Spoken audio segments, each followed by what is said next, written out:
My name is Michael Carter. I grew up in a quiet little town in Harb, England, a place where everyone knows each other, where familiar faces fill the streets, and where secrets never stay hidden for long. Here, life follows a steady rhythm. Sundays are for church, Wednesdays for farmers' markets, and winter evenings are spent by the fireplace, reminiscing over the same old stories, told and retold. I never thought of myself as special. My life was simple, almost mechanical. Every morning, I opened a small coffee shop where I worked, the Morning Brew, nestled between the bakery and the town's old bookstore. At dawn, the rich aroma of freshly ground coffee filled the air as the first customers walked in, nodding and greeting before settling into their usual spots. Their orders were always the same: a strong black coffee for Mr. Thompson, a cappuccino for Mrs. Reed, a buttered scone for the young student revising his notes in silence. I liked this routine. I liked the anonymity it offered me, being useful without truly being seen, existing without drawing attention.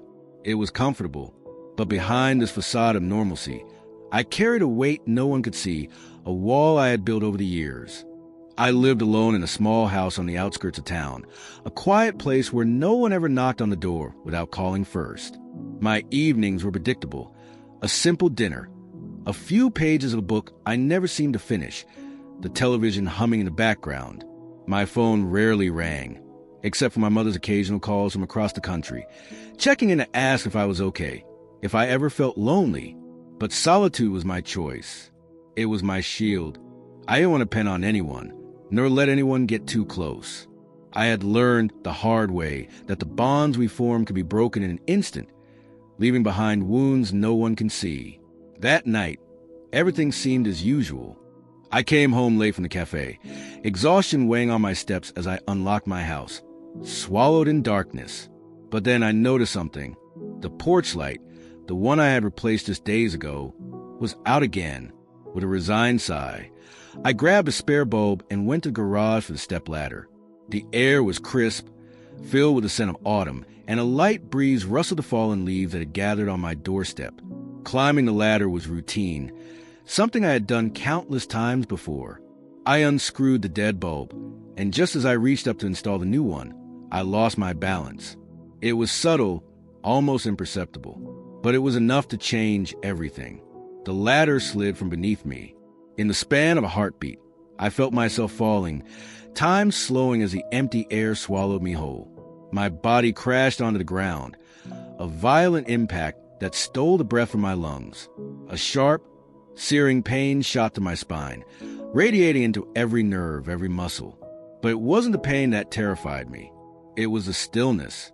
I tried to move, but my arms wouldn't respond. My legs were lifeless, as if they no longer belonged to me. A cold dread crept through me as my eyes locked onto the night sky above.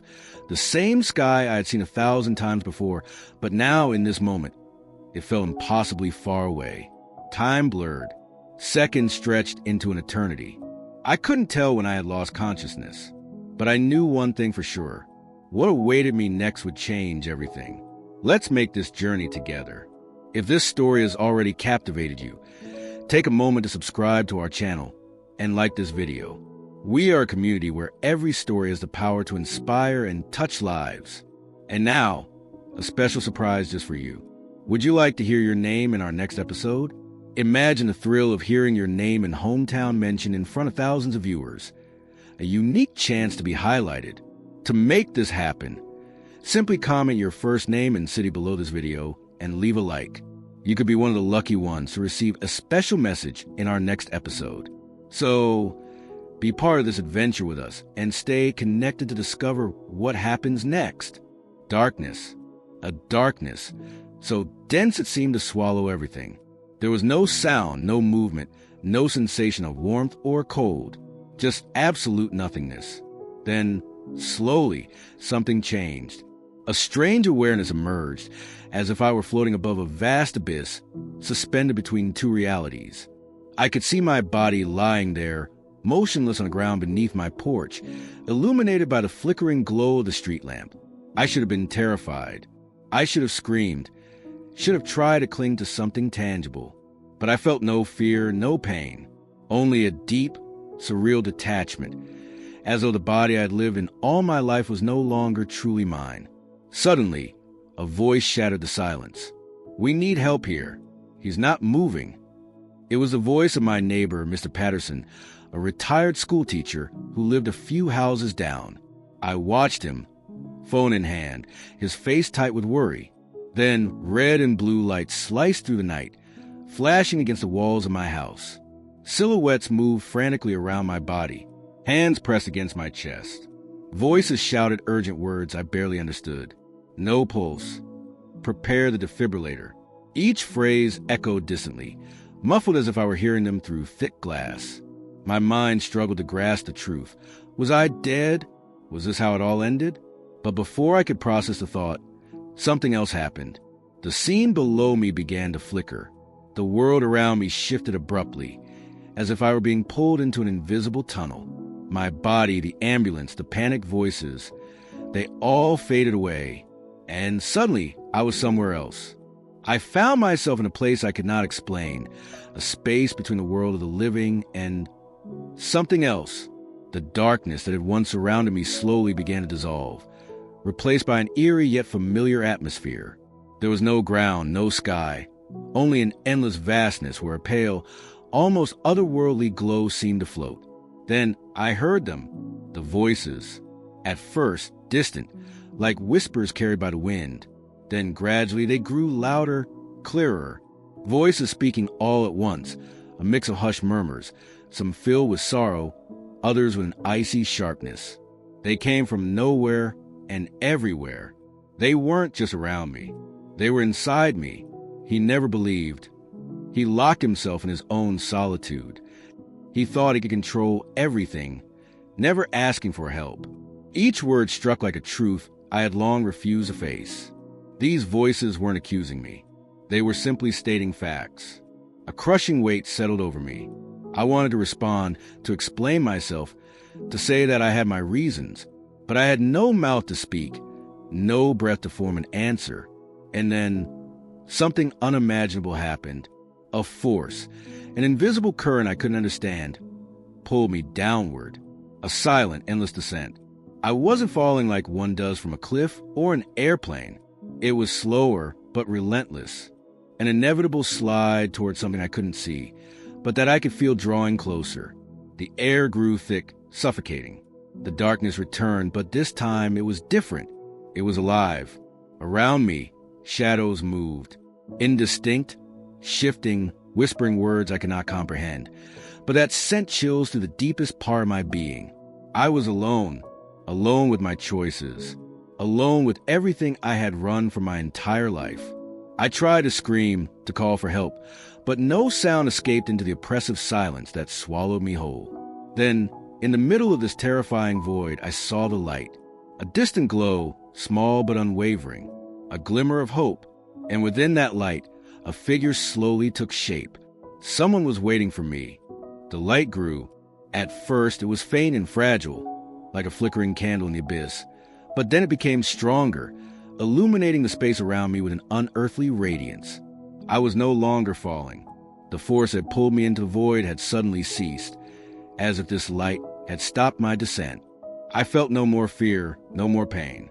And then I saw him. At the center of the light, a figure stood, surrounded by a brilliance so pure it almost burned my eyes. But it wasn't painful. It was warm, enveloping me in a presence beyond human comprehension. He did not walk. He simply existed in this space. Or maybe it was me who no longer had weight, no longer belonged to the world I once knew. I couldn't define him with certainty. He was beyond words. And yet, I knew him. I needed no introduction, no confirmation. I knew I stood before Jesus. His gaze met mine. And in that moment, I experienced something beyond all explanation, a love so immense, a compassion so boundless, a knowing so absolute. I realized instantly I could hide nothing from him. Every doubt, every wall I had built around my heart, every silent regret, I felt them all laid bare before him. And yet, there was no judgment in his eyes, only love, a love deeper than anything I had ever known, a love so profound, so infinite, that I felt my very soul tremble. Then he spoke my name. Michael, a single word, but it echoed deep within me, resonating in the very core of my being.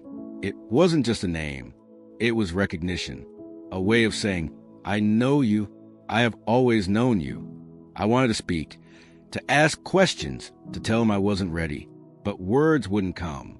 All I could do was exist in this moment, absorbing every ounce of his presence. Then the light around him shifted, and suddenly, images began to appear before my eyes. Memories. I saw myself as a child, running through fields, laughing under a golden summer sky. Then as a teenager, alone in my room, trying to ignore the pain of an absent father. Then as an adult, lost in routine, hiding behind the comfort of a life without risks. I relived every moment I had chosen fear over love. Every time someone had reached out and I had turned away. Every opportunity one had to forgive, but instead clung to pride. Every moment I had let loneliness define me. Then the images changed. They were no longer from my past. They showed something else. Faces. Hundreds, thousands of faces. Some I recognized, others I didn't. Men, women, children, all staring at me. And in their eyes, I saw something unexpected. Expectation. They were waiting. Then Jesus spoke again.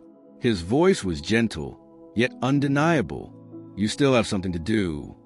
Those words struck like lightning. I wasn't meant to stay here. My journey wasn't over. But what was I supposed to do? Before I could ask, everything shifted again. The light faded. Or rather, I was being pulled away from it. A sudden force yanked me backward. Pain exploded through me, searing, unbearable. And then I woke up. A gasp, a violent jolt, a sudden return to reality I thought I had left behind forever. I opened my eyes abruptly, inhaling a deep, desperate breath, as if I had just surfaced from drowning. A burning pain tore through my chest. My lungs ached. My heart pounded wildly, uncontrollable. Above me I saw faces, stunned expressions, eyes filled with disbelief. A doctor, breathless, his hand still trembling on my chest. A nurse, frozen in shock, mouth slightly open, unable to hide her astonishment. He's back.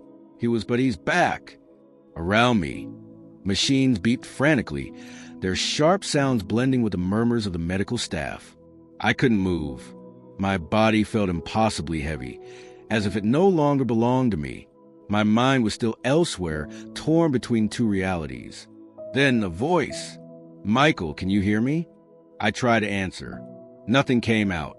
My throat was too dry, my breath too shallow. One of the doctors shook his head, visibly shaken. 8 minutes. There was nothing. No heartbeat. No brain activity. He was gone. 8 minutes. 8 minutes where my heart had stopped beating. 8 minutes where I had left this world for another.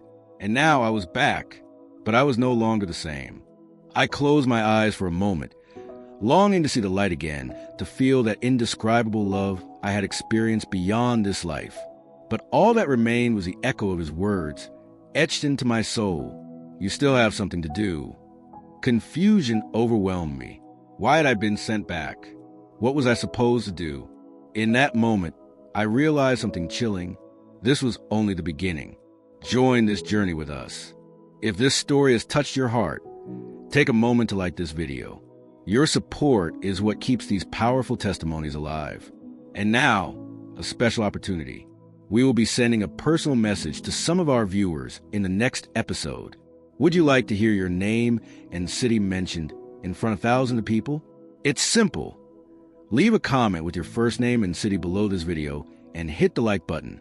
You could be one of the lucky ones to receive a special greeting in our next episode.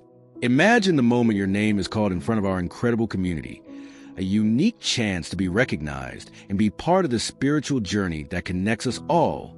So, stay with us and let's uncover the rest of this incredible story together. The days after my awakening were filled with silence and confusion. I was alive. But why? The hospital staff continued to monitor me as if I were some kind of living miracle. I heard their whispers in the hallways. He was dead. No heartbeat, no brain activity. But now he's here. Some called it a medical anomaly. Others seemed too disturbed to talk about it all. But I knew what I had seen, and I said nothing. How could I explain what I had experienced? How could I tell them I had seen Jesus? That I had felt a peace that words could never capture? That I had been sent back, not for myself, but for something far greater? The memory of that sacred moment haunted me, day and night. Every time I closed my eyes, I saw his gaze, that divine light wrapping around me in pure, unconditional love. And those final words echoed endlessly in my mind. You still have something to do. But what? I wasn't a preacher. I wasn't a saint. I had never been a man of faith. I was just Michael, a man who had lived an ordinary, quiet life, hiding behind routines, protecting himself from the world. So why me? That question tormented me. Then, one night, the first vision came. It was a quiet night. The hospital was dim, lit only by the pale glow of the hallway lamps. I lay awake, staring at the shadows cast on the walls by the moon. Then, suddenly, I was no longer alone. In the corner of my hospital room, a figure stood. It didn't move. It didn't speak. But I immediately felt the same presence, the same light I had experienced beyond this world. It wasn't Jesus, but it was someone sent by him. An angel. My heart pounded wildly, not in fear, but in recognition. I wanted to speak, but before I could utter a word, it happened. My mind was flooded with visions. I saw faces, people I didn't know. Some were weeping, others lost in silent despair. I could feel their pain as if it were my own. Men, women, children, all searching for something, all searching for light. Then a phrase burned into my consciousness, clear, unmistakable, as if whispered directly into my soul. Show them what you have seen. And in an instant, the presence disappeared. I lay there, heart pounding, eyes wide. I had to speak. I didn't know how or to whom, but I knew this. I had to tell my story. My return was not a mistake. I had a mission, and soon I would find out how to fulfill it. When I left the hospital, the world looked unchanged. Cars still drove by. People still rushed about their daily lives. The wind still rustled through the trees. But nothing felt the same to me. Every breath I took felt heavier. Every face I passed seemed deeper. I had touched something invisible, something beyond words, and I could no longer ignore it. I spent my first few days back home in a strange state, caught between the familiar and the undeniable reality that my life had changed forever. I had a mission, but how do you begin? I wasn't a public speaker. I had never shared my life with anyone. But that night, sitting in my small living room, a thought came to me. I didn't need to convince anyone. I didn't need to preach. I just needed to tell the truth. For the first time in my life, I picked up a notebook and pen, and I began to write. Every word poured out of me as if they had been waiting for this moment. I wrote about the light, the peace, the voice that had sent me back.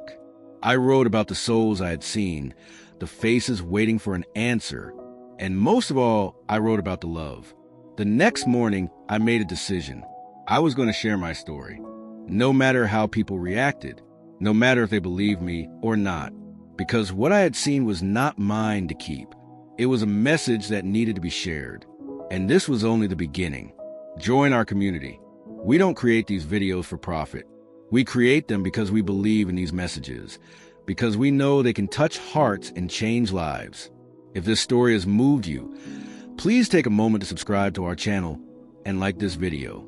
It may seem like a small gesture, but for us, it means the world. Every like and every subscription helps us continue sharing these stories and building community where people can find hope and inspiration. Thank you for being part of this journey. We are in this together. Days turned into weeks, yet the memory of that light never faded. Every morning, I woke up with a new certainty. My return was not a coincidence. But how do you speak about an experience the world considers impossible? How do you talk about an encounter with the afterlife without being dismissed or silenced by skepticism? Then I understood I didn't need to convince anyone. I just needed to tell my story. So I started. At the cafe where I worked, every interaction with a customer felt different. I noticed their pain, their doubts, their invisible wounds. And instead of turning away, like I once would have, I listened. Some spoke about loneliness, others about regret. Some confessed that they carried an empty feeling they could never explain. I didn't preach. I simply shared what I had seen, what I had felt. Little by little, the conversations changed. Strangers returned, seeking me out, asking questions, searching for a glimpse of hope in my words. Then, one morning, a letter arrived at the cafe, a simple envelope, slipped under the door before opening. Inside, a single sheet of paper, written in a trembling hand. You don't know me, but your words changed my life. I thought everything was over for me, but now I believe there's still a path ahead. I sat frozen, reading those lines over and over, a lump forming in my throat. It was just one letter, but it was proof. Proof that what I had seen was never meant to be kept to myself. This wasn't just my story. It was a story of every soul searching for light. I looked up from the letter, gazing at the world outside the cafe window with a new sense of clarity. I had found my purpose. And from that moment on, I would never turn away again. This is not the end. It's the beginning. If this story has touched you, then you cannot miss what comes next. A powerful message awaits you in the next video. One that could change your life. Click on the video appearing on your screen and let yourself be guided. And before you go, don't forget to like this video and comment amen to continue receiving blessings and to be part of this incredible journey. We are in this together. See you in the next video.